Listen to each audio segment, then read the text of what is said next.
Just got back from the doctor. I'm not sure. I don't know if Derek agreed with everything I just said. Here's the truth. I'm not lying. If you think I am, great, whatever. Yeah, I lie. I'm a liar. Yeah.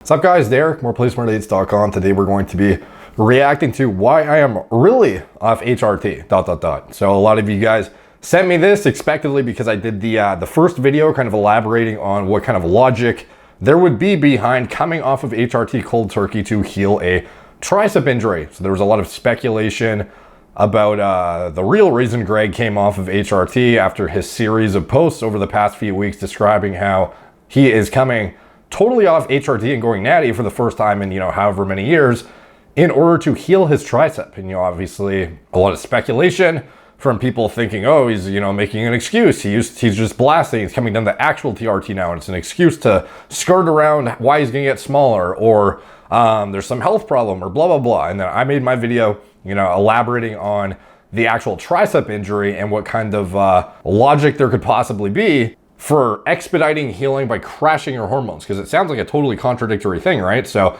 Greg came out and did his video, why I'm really off HRT, and he describes it in detail here. Top comment I thought was kind of funny. Doc, you need DRT, tendon replacement therapy. This was pinned because it was funny. So anyways, let's get into the video.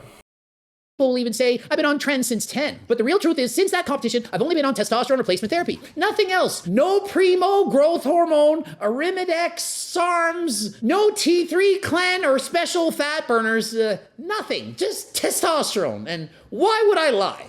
Oh, you're lying so you can sell more cookbooks. You really think I'm going to sell more cookbooks or less if I say I'm on growth hormone or I'm on test or whatever? If it actually helped me make more money and I was a liar, why would I just say I'm off HRT altogether? Or why would I say 140 milligrams of test? Why would I say 50 milligrams or none? See, I don't think a lot of people really realize how little you need to maintain. Like if you're like a 260 bodybuilder, okay, maybe you need a lot more than the average guy, but with Greg, to hold like 190 pounds lean, like 140 milligrams of TRT, I don't think a lot of people realize. A lot of people on TRT severely underestimate what it can hold on to because they haven't achieved that muscle mass to begin with. TRT can hold a lot of tissue, and maybe just because you don't have that physique or have accrued that much muscle tissue, you can't actually wrap your head around it, but it's a lot different once you've blasted in the past, built up that bank of myonuclei that we know does not really disappear for years on end, and then you drop down to TRT, which is still like super physiological if you actually look at your blood work free test levels, the fact that they never dip down but based on your diet and lifestyle changes and blah, blah, blah. You're maintaining like a super physiological hormone profile on this TRT, and it's actually, reasonably conducive to holding a decent amount of your size. Like sure, if you're a fucking open bodybuilder, 200 mgs a test, 150 mgs a test, whatever it is, that puts your test levels at, high normal, is probably not going to be enough to hold on to everything. And with Greg, it wasn't enough to hold on to everything either. However, it's enough to hold on to a lot of what he has. And this is why you will probably see in the coming months, if he ends up staying off HRT, that, he loses a decent amount. And that's an expected outcome. So, I don't think he's been, lying about the dosages or anything. I think it's totally reasonable. It's just the body fat he holds that everyone's like, oh, this is like too dry looking, too whatever.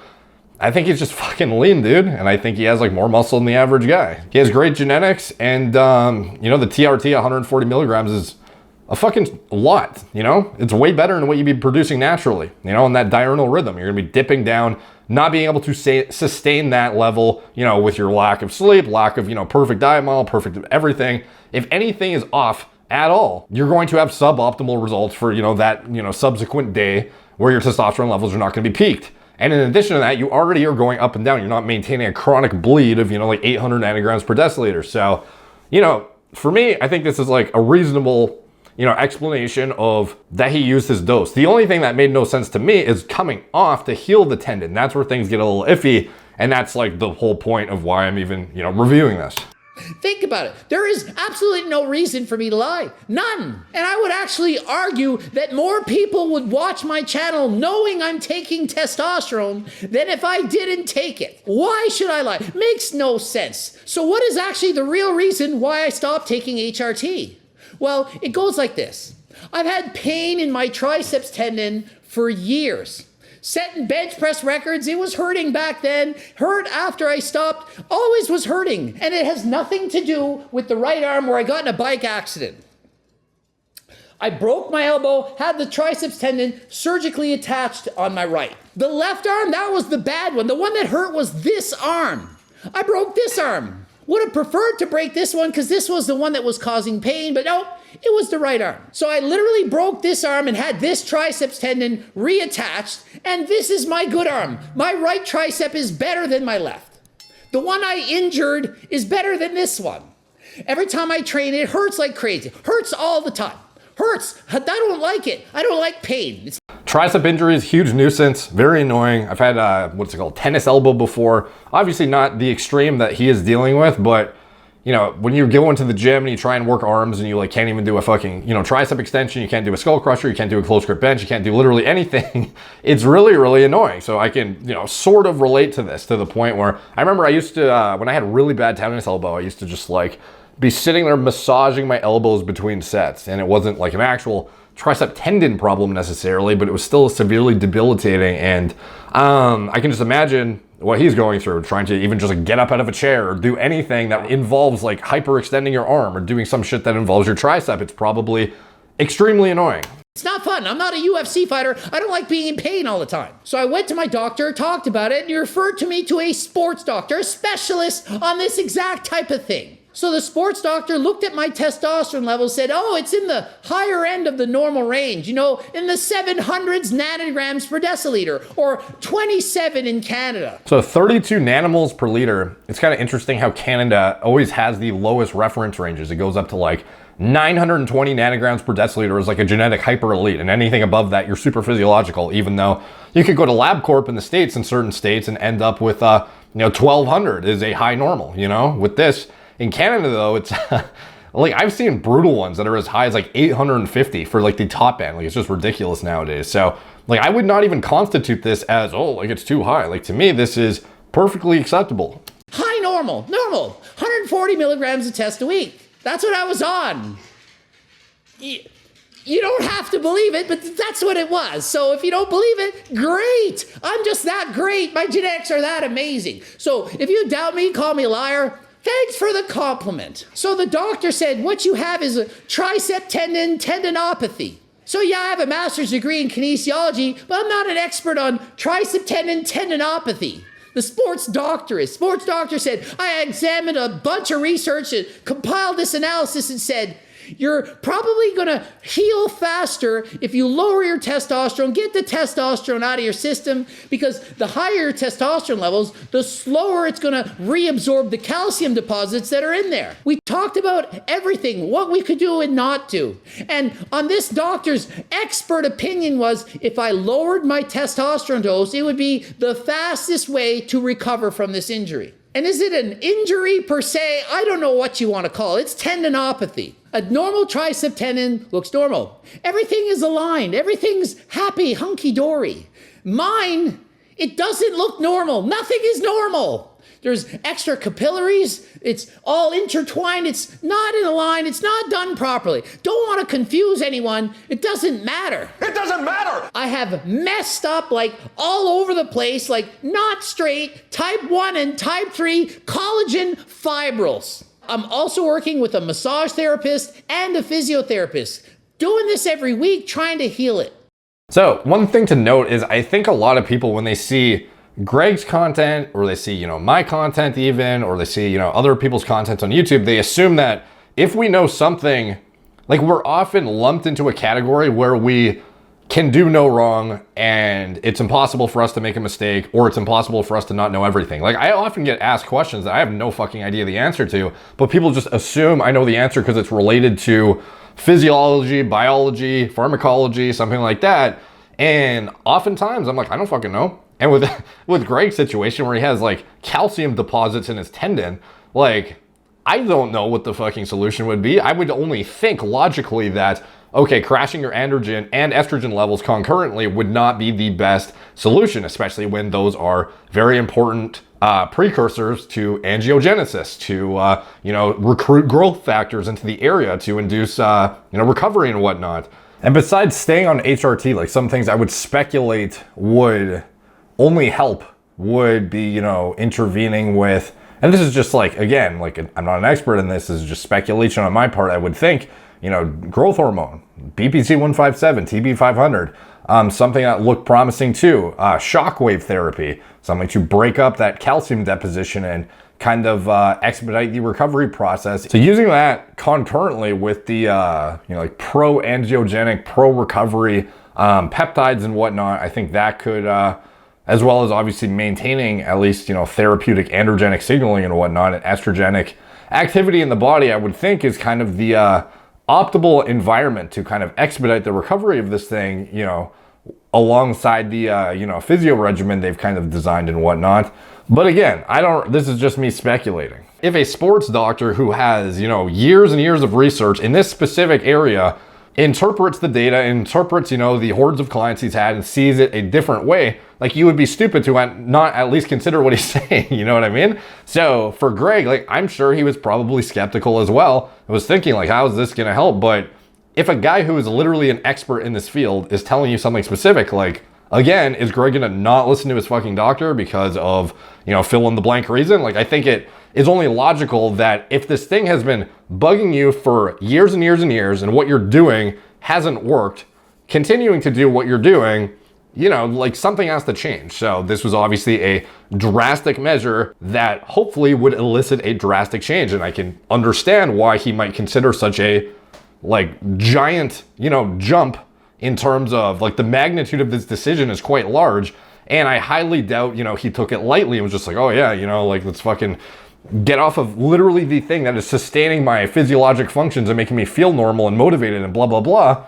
Like that's a huge decision. So I'm sure this has been something he's been trying to fix for years on end and nothing has been successful. So that's where you're going to go to drastic measures and actually do something that you may not fully understand just because, you know, like this is like, he's desperate to get this fixed, obviously, you know, like anybody would be, I would imagine, if they've been dealing with this for so long. And in actual logical terms, androgenic signaling does increase calcification. You know, we see this, you know, time and time again in the arteries, for example, how it would, you know, facilitate this specifically in a tricep tendon. You know, to me, this was kind of strange to say the least. And this is why I was kind of almost skeptical of the logic of saying, you know, you should literally come off of TRT, like not just lower the dose, but literally come off. You know, maybe you're trying to expedite the crashing of hormones and then get on a normal dose or what, I don't know. But to me, this was very odd. But again, it circles back to the point that we don't fully know any of this shit. Like we're just speculating about what the logical conclusion could be to actually rectifying this thing. So I imagine Greg is in a similar boat where he's just trying to do whatever he can, you know, and if people have new ideas that seem a little bit unorthodox, he's not going to brush them off because this is supposed to be an expert, obviously. The recommendation is to focus on eccentric tricep exercises, the lengthening of the tricep, and to avoid the concentric. Yes, this is actually similar advice to what I've heard for patellar tendonitis in particular, where you would have, you know, you could use like a slant board, for example, and you would do a very slow, well, once you've worked up to it, of course, and you would do slow squats down the eccentric portion, and then you would like push yourself back up with chairs beside you, stuff like that. So it's, you know, very similar advice to what I've heard for different tendons. It's just relating it to the tricep for this. So I'm often, for example, working the triceps on the way up. I'll force the bar down with my right arm and allow the left arm to do the work on the way up. That allows me to train the tricep eccentrically while avoiding the concentric contraction. So the hope is that I can undo some of the damage that being on steroids for several years have done. Okay, when you blast steroids at super physiological levels, like I'd done the 700 milligrams of test a week before I was on, not just test, I've taken a lot of things. I've outlined these cycles in the past. You all know I've abused steroids. The result of having abused steroids over the years has caused this to occur. Had I only been on HRT my entire life, maybe it wouldn't have happened. Maybe it would be 100% normal. I don't know. I can't even go back in time anymore because I'm not even on HRT. Other YouTubers, Derek from Plate for Days, for example, made a video saying, why or why not I went off HRT. I mean, they're only speculating. I don't know if they're right or not. Normally I would have known because HRT would have told me, but without HRT, it's harder. Just like it's harder for me to train right now. Just like it's harder to wake up in the morning. I'll make another video explaining all this right now. Why am I off HRT? I'm trying to heal my triceps. It sucks to be in pain all the time. Not just when I'm training, all the time. It hurts to do lat pull downs. It hurts to do bicep curls. It's always hurting. It hurts right now moving my arm around. I don't like it. Hurts to get out of the bathtub. Hurts to ride my bike. I don't like pain. I want it to go away. Yeah, so like the exercise selection and stuff like that, like that's all stuff I've heard of, over the years, like the eccentric movements and whatnot.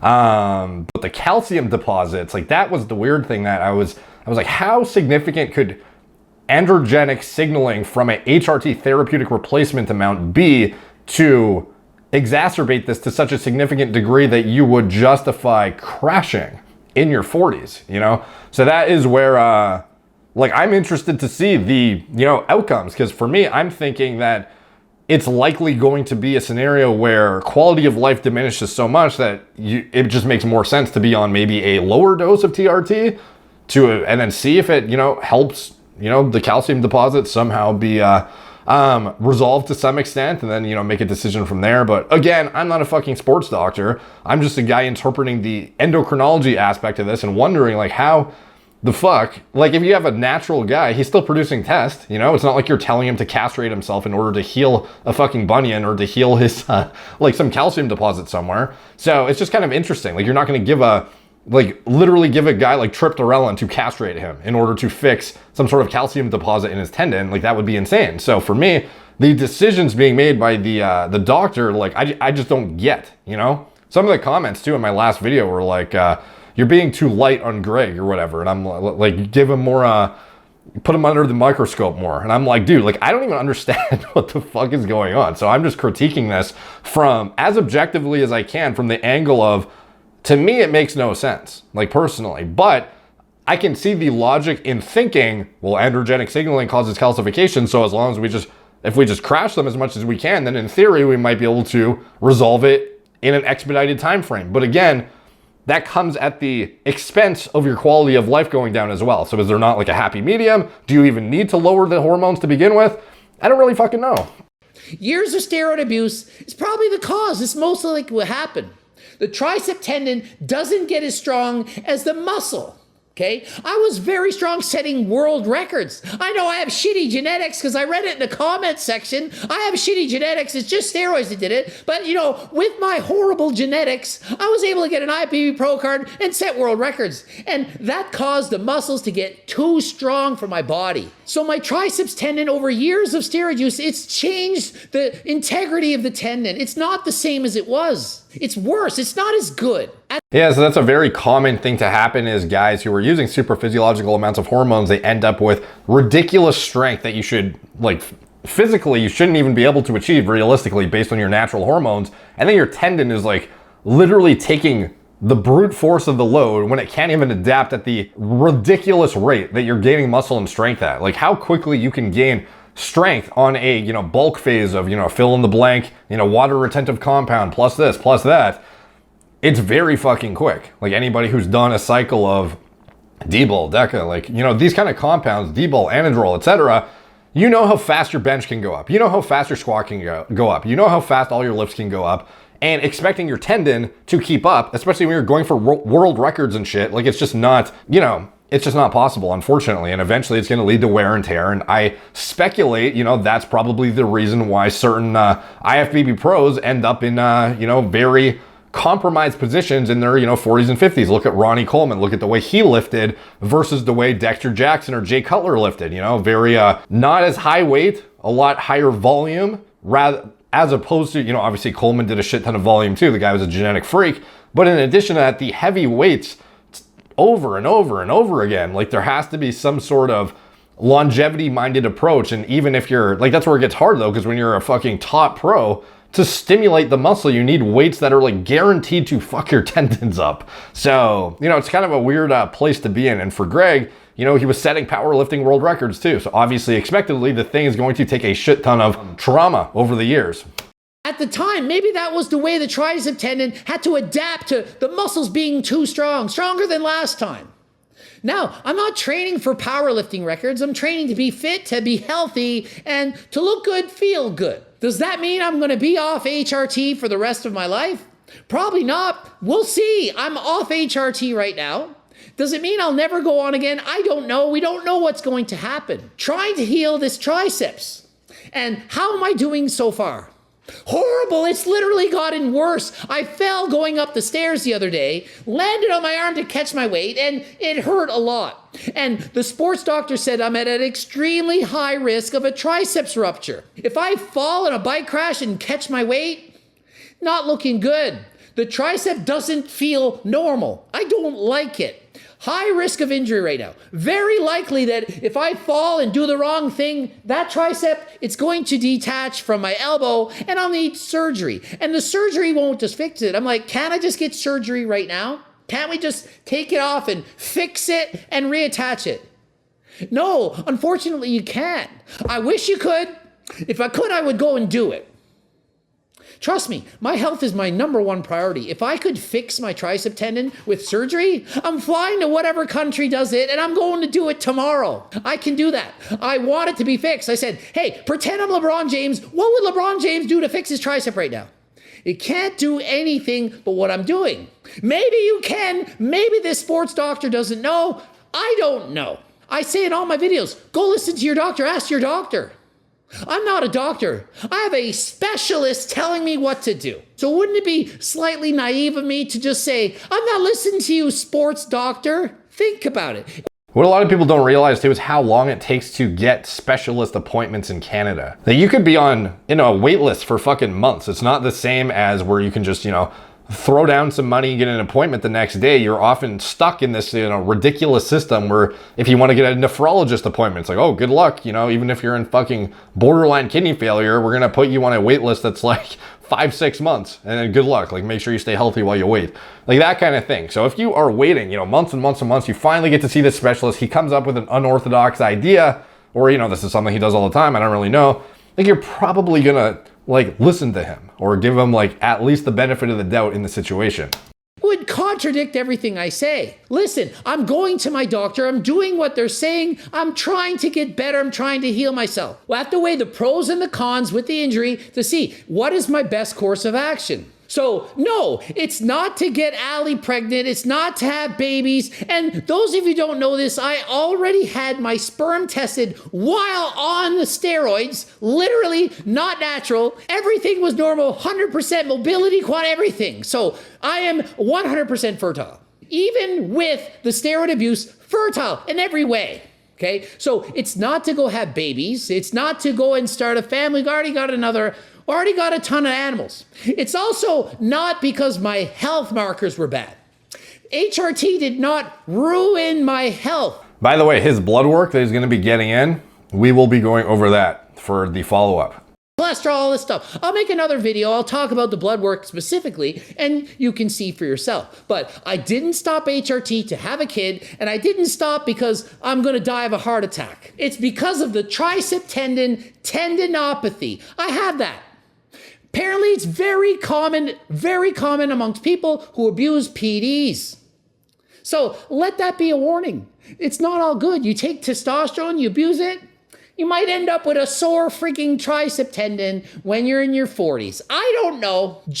Just got back from the doctor. I'm not sure. I don't know if Derek agreed with everything I just said. Here's the truth. I'm not lying. If you think I am, great, whatever. Yeah, I lie. I'm a liar. Yeah. Was I actually on HRT? Was I lying? Was my doses higher?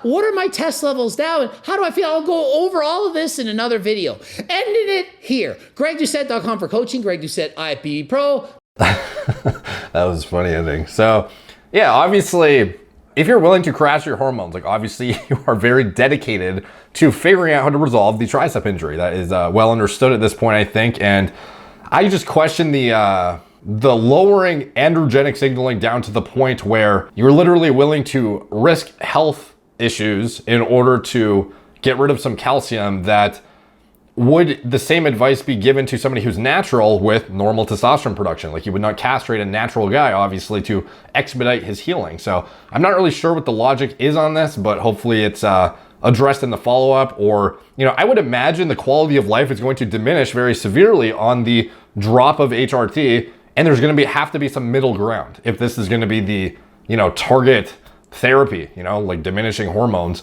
I would imagine there has to be some middle ground to at least assess if you can get some sort of recovery going, not at fucking zero, but like somewhere in the middle perhaps. I don't know, but we shall see. I will do a follow-up when the next information comes out in terms of blood work and whatnot, and we'll give my interpretation on that, go over all his biomarkers, see if everything kind of looks good and whatnot, go over his symptoms, you know, see how things are going, and go from there. So anyways, let me know what you guys think in the comments down below. Like, subscribe, check out my blog, moreplates.com, follow me on Instagram, and moreplates_moredates, Facebook, Snapchat, BitChute, Twitter, TikTok, Apple Podcasts. Have any of you guys ever dealt with a tendon issue that had calcium deposition? And if so, what was the resolution? You know, this might help elucidate some things that are, you know, kind of convoluted right now, because even me, this is not something I fully understand. I'm trying to wrap my head around the conclusions being made, and, you know, it's not really lining up for me. So again, we shall see on the update. Let me, if you have any experiences, drop them down in the comments below. Thank you guys for watching.